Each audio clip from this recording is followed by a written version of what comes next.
तद्पदं रमसितं हीना तस्मै श्री गुरुवे नमः।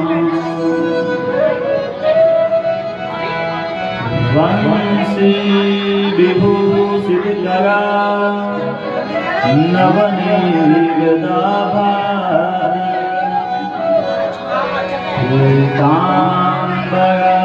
दर्वेन्द्रफलाकरुष्टा पूर्णेन्दुसुन्दरमुखा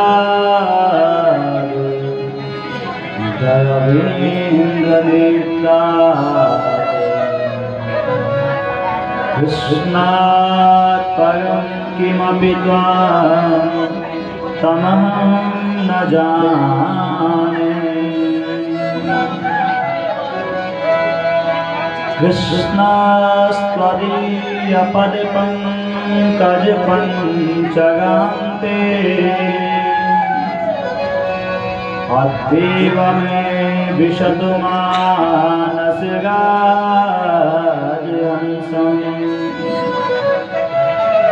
प्राणप्रयाणसमये कफवातपित्तं कण्ठावरोदनविदो स्मरणं कुतस्ते। सृष्टो या सर्वरूपा जगद्वनविधो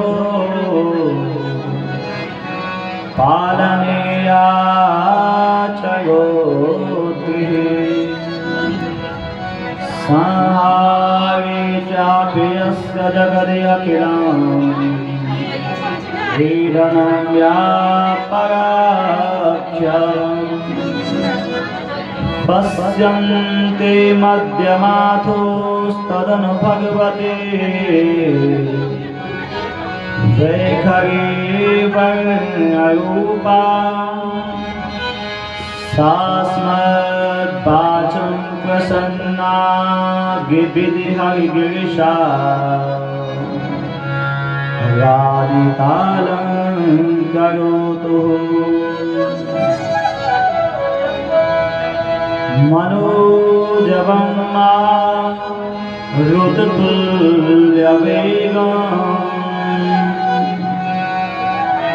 जितेन्द्रियं बुद्धिमतां वरिष्ठम् वातात्मजं वानरयोधमोक्षम्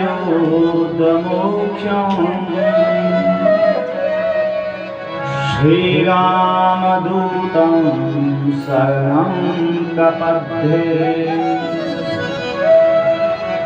सरस्वती महाभागे विद्ये कमललोचने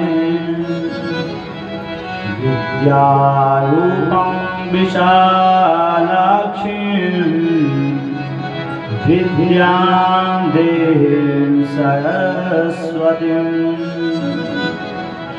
अनादिनिधनो देवा शङ्खचक्र गदाधरा अक्षया पुण्डरीकाक्ष पितृमोक्षवरदो भव। बोलो बांके बिहारी लाल की, राजा रामचंद्र भगवान की, हनुमान जी महाराज की, सत्य सनातन वैदिक धर्म की, भागवत भगवान की, भद्र विशाल भगवान की। आइए भगवान की कथा प्रारंभ करने से पहले 2 मिनट मन और वाणी को पवित्र करें। सीताराम वंदना राधे श्याम वंदना। सीताराम वंदना राधे श्याम वंदना। सीताराम वंदना राधे श्याम वंदना। सीताराम वंदना राधे श्याम वंदना। अंजना के लाल जी की बार बार वंदना। अंजना के लाल जी की बार बार वंदना। अंजना के लाल जी की बार बार वंदना। अंजना के लाल जी की बार बार वंदना।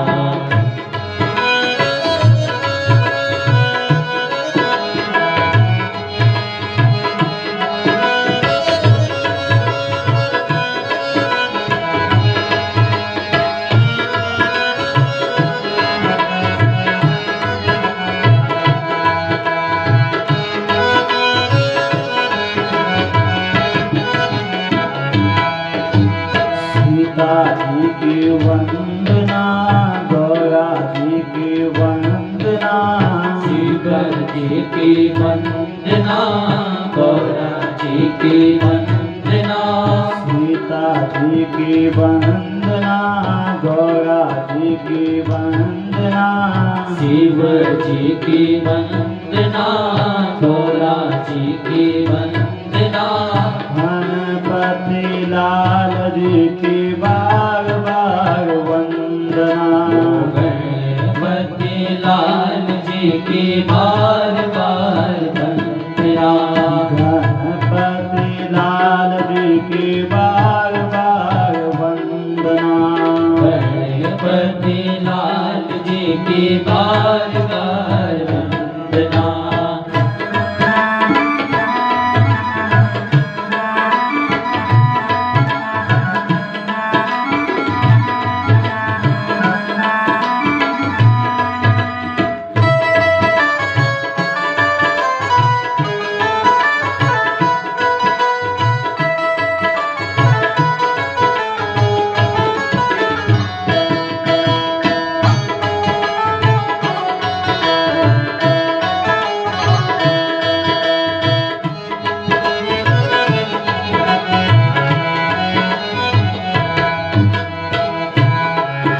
गंगा जी की वंदना। यमुना जी की वंदना। गंगा जी की वंदना। यमुना जी की वंदना। गंगा जी की वंदना। यमुना जी की वंदना। गंगा जी की वंदना। यमुना जी की वंदना। सरस्वती मैया जी की बार बार वंदना। सरस्वती मैया जी की बार बार वंदना। सरस्वती मैया जी की बार बार वंदना। सरस्वती मैया जी की बार बार वंदना।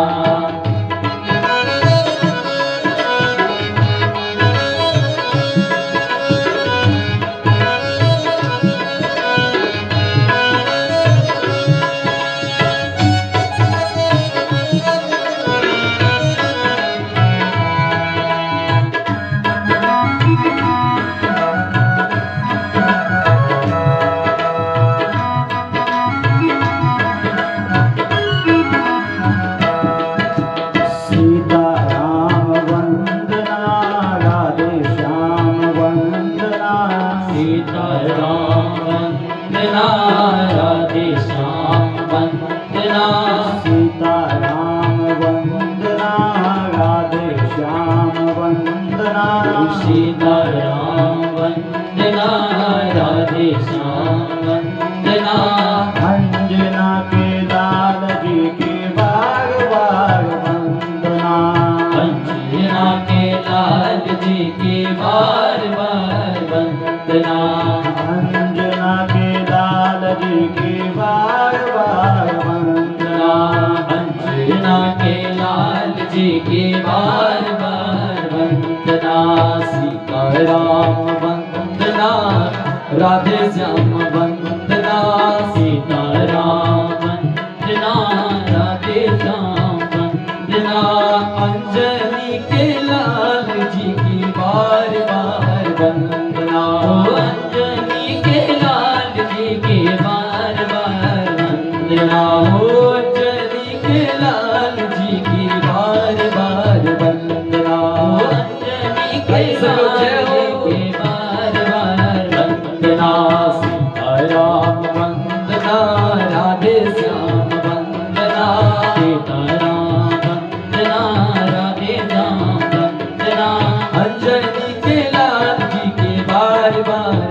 वंदना अंजना के लाल जी की बार बार वंदना अंजनी के लाल जी की बार बार वंदना अंजनी के लाल जी की बार बार वंदना अंजनी के लाल जी की बार बार वंदना। बोले बांके बिहारी लाल की परमारती अखंड करनारे वर्णालय भक्त वांछा कल्पतरु पीताम्बर धारी भगवान श्री कृष्ण के चरणों में वंदन। भगवान श्री कृष्ण की वांग्मय प्रतिमूर्ति श्रीमद् भागवत जी को वंदन। इस सृष्टि की सृजन के हेतु माँ भगवती सरस्वती को वंदन।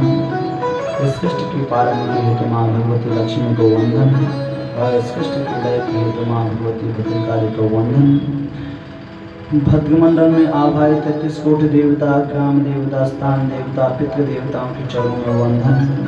व्यासपीठ के समीप बैठे हुए धरती धरा इस वसुंधरा के महादेव ब्राह्मण देवताओं को नमन।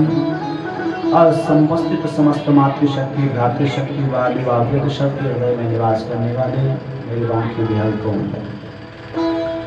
बड़ा ही सौभाग्य है बंधुओं कि आज हम इस भागवत कथा के जो है चतुर्थ दिवस में प्रवेश कर रहे हैं। और शास्त्र कहते हैं कि शतं विहाय भोग्यं सहस्त्रं स्नानमाचरेत् लक्षं विहाय दातव्यं कोटित्यक्तं हरिं भजेत्। शास्त्र कह रहे हैं शतं विहाय भोक्तव्यम, आप कितने काम छोड़िए? 100 कामों को छोड़ो। और आपको क्या करना है? 100 काम छोड़ने के बाद आपको भोजन करना है, ठीक? क्योंकि शरीर माध्यम खलु धर्म साधन, शरीर का मतलब भी कुछ काम हो, इसलिए आपको 100 काम छोड़ने हैं और भोजन करना है। शतं विहाय भोक्तव्यम सहस्त्रम स्नानमाचरेत्, आपको 1000 काम छोड़ने हैं और 1000 काम को छोड़ने के बाद आपको क्या करना है? सहस्त्रम स्नानमाचरेत्, नहाना है, धोना है, पवित्र होना। अलक्ष्यम विहाय दातव्यम, आपको 1,00,000 काम छोड़ने हैं। 1,00,000 काम छोड़ने के बाद आपको क्या करना है? दातव्यम, देना है। कोटि त्यक्तम हरिं भजेत्, आप करोड़ों काम को छोड़े। आप ये कितने आवश्यक काम के उनको छोड़े। क्या करना है? कोटि त्यक्तम हरिं भजेत्, भगवान का भजन करना है करोड़ों काम छोड़ने के बाद। और भगवान का भजन तभी होगा बंधुओं जब हम पर भगवान की कृपा होगी। हम चाहेंगे भी तब भी नहीं हो सकते। क्यों? रामचरितमानस में गोस्वामी जी लिख रहे हैं कि यह गुण साधन ते नहीं होई, गुण साधन ते नहीं होई, यह गुण साधन ते नहीं होई, यह गुण साधन ते नहीं होई।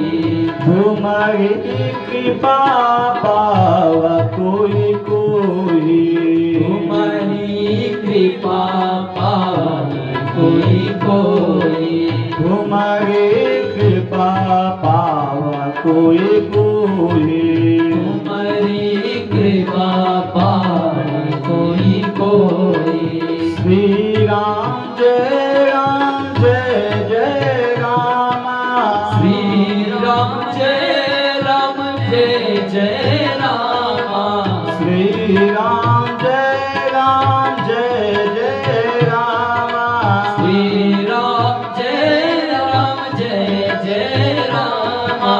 यह गुण साधन ते नहीं होई, यह गुण साधन ते नहीं होई, तुम्हारी कृपा पाव कोई कोई, तुम्हारी कृपा पावे कोई कोई, तुम्हारी कृपा पाव कोई कोई, तुम्हारी कृपा पावे कोई कोई। यह गुण साधन ते नहीं होई, यह गुण साधन ते नहीं होई। भगवान की कथा बंद हो साधन से नहीं होते। हमारे पास कितने भी साधन क्यों ना हो, तब भी भगवान की कथा नहीं हो सकती। या कब होती है? तुम्हारी कृपा पाव कोई कोई, जिस पर भगवान की कृपा होती है, जिस पर भगवान की विशेष कृपा होती है, वही इस भगवान की कथा को पा सकता है, अन्यथा जो है सभी नहीं पा सकते। अब हम आपको भागवत में ले चलते हैं। कल हम कहाँ पे विराम दिया था भागवत की कथा को? 4 प्रश्न किए थे कि यच्छ्रोतव्या मथो जप्या यत्कर्तव्या निर्विग्रहो स्मर्तव्या भजनीया वा किं वा कार्या विपर्ययः। जब राजा परीक्षित के सिर पर जो है जो सोने का मुकुट था, उसमें कलयुग निवास किया, तो राजा परीक्षित जो है हिंसा करने के लिए वन में गए। और हिंसा करने के लिए जब वन में गया, तो वहां उसने समिक मुनि के गले में मृत पड़ा हुआ सांप डाल दिया। और मृत पड़ा हुआ सांप डाला तो उनके पुत्र कौन है? श्रृंगी ऋषि।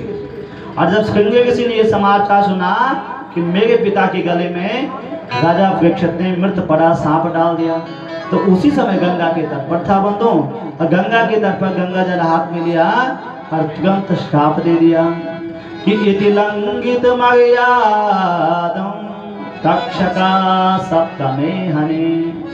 जिसने मेरे पिता के गले में मृत पड़ा हुआ सांप डाला, उसी सांप का पूर्वज तक्षक जो है आज से 7वें दिन उस व्यक्ति को डस देकर उसकी मृत्यु हो जाएगी। और जब यह समाचार जो है राजा परीक्षित को मिला कि 7 दिन में मरने का श्राप मिल गया है, तो तुरंत घर बार छोड़ दिया और कहाँ पहुंचे? गंगा के तट सुक्ताल में। और सुक्ताल में जब आए तो वहां पर राजा परीक्षित को श्राप लगा, वहां पहुंचे, हजारों संत वहां पहुंचे। और सब संतों से एक ही बात राजा परीक्षित ने पूछी, क्या? कि जिस व्यक्ति को 7 दिन में मरना उसको क्या करना चाहिए? तो किसी ने कहा महामृत्युंजय जब कर लो। कहा कितने दिन में होगा? कहा 11 दिन में होगा। किसी ने कहा माँ भगवती का पाठ कर लो। कहा कितने दिन में होगा? 9 दिन में होगा। अब दिन कितने बचे हैं? 7। और तब बंधुओं तुरंत सुखदेव जी जो व्यास जी के पुत्र हैं वह समाधि में बैठे हुए थे, और उनकी समाधि टूटी और सीधे उठे। और कहाँ आए? वहीं सुक्ताल। कौन आए? तत्ता भगवत भगवान व्यास पुत्रो। व्यास जी के पुत्र भगवान बनकर साक्षात जो है उस गंगा के पावन तट पर पहुंचे। और जब पावन तट पर पहुंचे तो सुखदेव जी ने जो है वहां पहुंचे तो तुरंत राजा परीक्षित ने कहा कि यच्छ्रोतव्या मथो जप्या यत्कर्तव्या निर्विग्रहो। जिस व्यक्ति को 7 दिन में मरना हो उसको क्या श्रोतव्य, क्या सुनना चाहिए? मथो जप्या, किसका नाम सुन, किसकी कथा सुननी चाहिए? शिव जी की कथा सुननी चाहिए, कृष्ण की कथा सुननी चाहिए, राम की कथा सुननी चाहिए। किसकी कथा सुननी चाहिए? यच्छ्रोतव्या मथो जप्या। यदि सुनना नहीं है तो जपना है, तो किसका नाम जपना है? राम का नाम जपे, कृष्ण का नाम जपे, शिव का नाम जपे। मथो जप्या स्मृतव्या। यदि जपना भी नहीं है, स्मरण याद करना है, तो किसका नाम करना है? और यदि वो भी नहीं करना है, कुछ काम करना है, तीर्थ यात्रा करनी है, तो कहाँ की यात्रा करनी है? बद्रीनाथ जाऊं, केदारनाथ जाऊं, गंगोत्री जाऊं, यमुनोत्री जाऊं, या कहीं और जगह जाऊं? क्या करना है? कहाँ जाए? और यहाँ पर बंधुओं पहले भागवत के स्कंद ने विराम दिया। भागवत में कितने अध्याय हैं? बहुत गजब। और कितने मंत्र हैं? आप लोग देखिए बाहर लोग इफेक्ट कर ले। और 12 स्कंद है, ये अभी बताए देते मैंने आपको। 12 स्कंद। स्कंद का मतलब क्या होता है? अंग। क्या होता है स्कंद? मतलब अंग। तो 12 स्कंद है। क्या?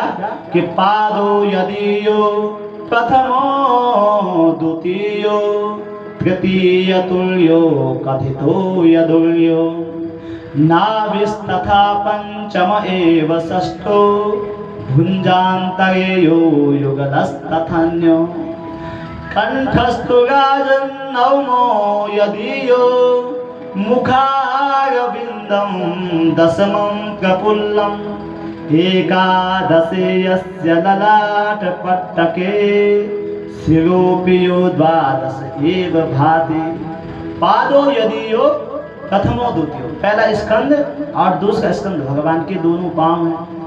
तीसरा स्कंद और चौथा स्कंद भगवान की जंघाएं हैं और पांचवा स्कंद और छठा स्कंद भगवान का पेट और नाभि है।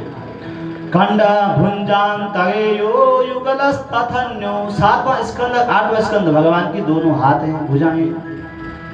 अकंठस्थु राजन नवमो यदीयो। नौवां स्कंद भगवान का कंठ।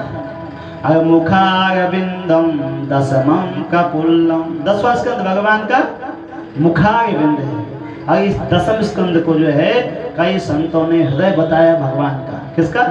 भगवान का। अब दसम स्कंद हृदय क्यों बताया? क्योंकि हृदय में कौन आता है? भगवान आते हैं। और दसम स्कंद में हमारे भगवान का जन्म होता है। और एकादशे यस्य ललाट पट्टकम। जो 11वां स्कंद है वो भगवान का ललाट है और 12वां स्कंद भगवान का शिर। तो 12 स्कंद भागवत में। और हम पहुंचे अभी पहले स्कंद की कथा ने यहाँ पे विराम लिया। अब भगवान का जन्म होता है दसम स्कंद में। और आज क्या होना है? कृष्ण का जन्म। तो अब एक स्कंद की कथा हुई। अब हमें 10 स्कंद तक जो है आपको आज कथा सुनानी, क्योंकि कन्हैया का जन्म करना। तो कन्हैया तो वैसे भी बड़े चंचल है, उनको पकड़ना बड़ा कठिन है कि? तो जैसे ही आप प्रथम स्कंद ने विराम लिया, दूसरे स्कंद में सुखदेव जी ने कहा कि वैयाने शते कृष्णा कृतो लोकहितं नृपा आत्मविद सम्मतां पुंसां श्रोतव्यादिषु यः परः। राजा परीक्षित ने कृष्ण क्या पूछा कि किसका नाम जपना है, किसका ध्यान करना है, क्या काम करना है जिसको 7 दिन में मनना। समझ गए? तो यहाँ जो है सुखदेव जी ने कहा कि आपने बहुत श्रेष्ठ प्रश्न पूछा है। वर्गयान, वर्ग कहते हैं श्रेष्ठ के लिए। क्यों? क्योंकि आपने ये नहीं पूछा कि मैं 7 दिन में मरने वाला हूं। आपने ये पूछा कि जो व्यक्ति 7 दिन में मरने वाला है उसको क्या करना चाहिए। और हम सब लोग जो है 7 दिन के मेहमान हैं। 7 दिन में हमने मन, कोई सोमवार को जाते, कोई मंगल को, कोई बुध को, ठीक ऐसे तो 7 बार आते। तो 7 दिन में प्रत्येक व्यक्ति को जाना है, इसलिए तुमने बहुत श्रेष्ठ प्रश्न किया है। वर्याने सते कृष्णा कृतो लोक हितम नृपः। नृप माने राजा। आपने जो है लोक हित के लिए प्रश्न पूछा है।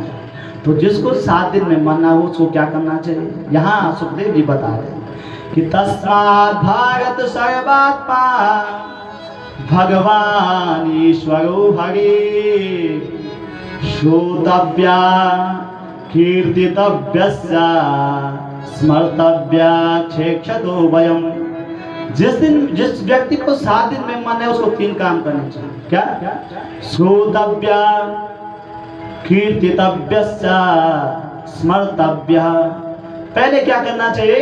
कहीं भगवान की कथा सुनने के लिए मिल जाए तो श्रोतव्य, भगवान की कथा सुननी चाहिए। और सुनने के लिए न मिले तो किसी को सुनाना पड़े तो किसी को सुनानी चाहिए। और जब न सुनने के लिए मिले न सुनने वाला कोई मिले तो क्या करना चाहिए? उस परमात्मा का स्मर्तव्य, भजन करना चाहिए। श्वास श्वास पर कृष्ण भजे वृथा श्वास न जाए। उसको क्या करना है? प्रत्येक सांस पर भगवान का नाम भजना है। और 7 दिन क्या 7 मिनट में भी जो है जीव का उद्धार हो सकता है। और तब एक कथा बताई कि खटवांगो नाम राजर्षि ज्ञाते वा महायुषा भूता समुसृज्या गतवान भयम भये। का एक खटवांग नाम का राजा था। अब उसने देवताओं की बड़ी सहायता की। और जब देवताओं की उसने सहायता की तो देवताओं ने उस राजा से कहा कि राजन आप कुछ वरदान मांगिए। तो उस राजा ने कहा भगवान क्या वरदान दोगे आप मुझे, मेरे पास तो सब कुछ आपके पास है। तो जब देवताओं ने कहा कुछ ना कुछ तो खटवांग नाम के राजा से कहा कुछ ना कुछ तो मांगो, तो उन्होंने कहा बस एक बात बता दीजिए कि मेरी आयु कब तक है, मेरी आयु कितनी लंबी है। अब देवताओं ने देखा, ध्यान लगाया तो उसकी आयु तो कल समाप्त हो गई थी। कब? कल। उस खटवांग नाम के राजा। अब देवताओं ने कहा कि आपने राजन कैसा प्रश्न पूछ लिया, आयु के विषय में कोई पूछ भी दे और किसी को बता दें हम आयु कल आपकी आयु समाप्त होगी तो आज ही समाप्त हो जाएगा वो व्यक्ति, तो आपने कैसा प्रश्न पूछ दिया। और तब जो है जब राजा खटवांग ने कहा महाराज कुछ तो बताइए क्या बात है, आप क्यों नहीं बता रहे। तो देवताओं ने कहा कि राजन आपकी आयु तो कल समाप्त होने वाली। और जब राजा ने ये सुना तो राजा तुरंत वहीं पर बैठ गया देवताओं के सामने। अब एक क्षण में जो है उसका उद्धार हो गया। तो एक घड़ी नहीं आध घड़ी, आधा से पुनि आध, तुलसी संगत साध के मिटे कोटि अपराध। एक क्षण में भी जो है व्यक्ति का कल्याण हो सकता है। अब राजा परीक्षित के बाद कितने दिन है? 7 दिन। तो उस व्यक्ति को जिसको 7 दिन में मन है उसको क्या करना है कि भगवान पे अपना मन लगाना है, परमात्मा में अपना मन लगाना है। और जब भगवान में मन लगाएगा तो उसका उद्धार हो जाएगा। ये सुखदेव भगवान कहेंगे किससे? राजा परीक्षित से। तो यहाँ राजा परीक्षित ने कहा महाराज आप कहें कि भगवान को फूल की माला चढ़ाओ, हमने चढ़ा दी। जैसे हमारी बहन अनीता जी सुबह उठते हैं यहाँ पे आते हैं तो पंडित जी बोलती है बहन जी फूल लाओ, ले आए। उसके बाद बोलते फल ले आओ, फल भी ले आए। उसके बाद बोलते पान के पत्ते ले आओ, पान के पत्ते ले आए। तब तक हमारी दूसरी बहन रचना जी आती हैं, उनको कहते हैं कि माता के वस्त्र ले आओ, और बहन तुरंत गई और वस्त्र लेके आ गई। तो आपको पंडित जी कहें दूध चढ़ाओ, भगवान को आपने चढ़ा दिया। आप कहें दही चढ़ाओ, पंडित जी ने कहा दही चढ़ाओ, दही चढ़ा दी। पंडित जी ने कहा गंगा जल चढ़ाओ, गंगा जल चढ़ा दिया। पंडित जी ने कहा वस्त्र चढ़ाओ भगवान को, आपने वस्त्र ले आए। पंडित जी ने कहा भगवान को टीका लगाओ, आपने टीका लगा दिया। पंडित जी ने कहा भगवान को भोग लगाओ, आपने भोग लगा दिया। अब पंडित आपने भोग लगा दिया। पंडित जी कहें दक्षिणा चढ़ाओ, आपने दक्षिणा चढ़ा दी। अब अनीता बहन को पंडित जी ने बोला कि बहन अपना मन चढ़ा। बहन जी पंडित जी ने बोला अपना मन चढ़ा, तो आपने कहा मन तो नहीं चढ़ा सकते क्योंकि मन तो क्या है बड़ा चंचल। अर्जुन कहेंगे कि मन तो बड़ा चंचल है, कैसे चढ़ाऊं? क्योंकि चंचलम भी मना कृष्णा प्रमाथि बलभद्रम। यदि आपको दिल्ली पहुंचना है, मुंबई पहुंचना है, तो आप जहाज में बैठेंगे 2 घंटे में मुंबई चले जाएंगे। यदि आपको अपने ऑफिसों में जाना है तो आप 10, 15, 20 मिनट, आधा घंटा, जितना भी दूर होगा पहुंच जाएंगे। और मन को पहुंचना है तो कितना टाइम लगेगा? सेकंड। आप पहुंच गए ना। किसी का मन घर में चले गया, कहीं आज ताला बंद करना भूल तो नहीं गई, चले गया। तो मन तो जहाज की गति से तेज चलने वाला, मन को कैसे चढ़ाऊंगा? तो कहा अभ्यासेन तो कौन्तेया, इस मन को चढ़ाने के लिए इसको बस में करना पड़ता है। और मन को बस में करने के 4 बातें बताई। क्या करना है? मन को बस में कैसे करना है? कहा जितासनो, जिता श्वासो, जित संगा, जितेंद्रिया, स्थूले भगवते रूपे मन संधार हृदय। पहले क्या करना है? पहला काम क्या है? मन को बस में करने का। जितासनो, समझ में आया? जितासनो, आसन, एक आसन पर बैठना ज्यादा देर तक। अब आजकल कोई बैठ ही नहीं पाता। तो पहला काम क्या करना है? एक आसन पर बैठना है। जीता श्वासो, फिर श्वासों को जीतना है, प्राणायाम करना है। और फिर क्या करना है? जीता संगो, श्वासों को जीतना है। और श्वासों के द्वारा जो है मन को जीत के पवित्र, मन को पवित्र करना है। प्रातः काल उठना है, स्नान करना है, प्राणायाम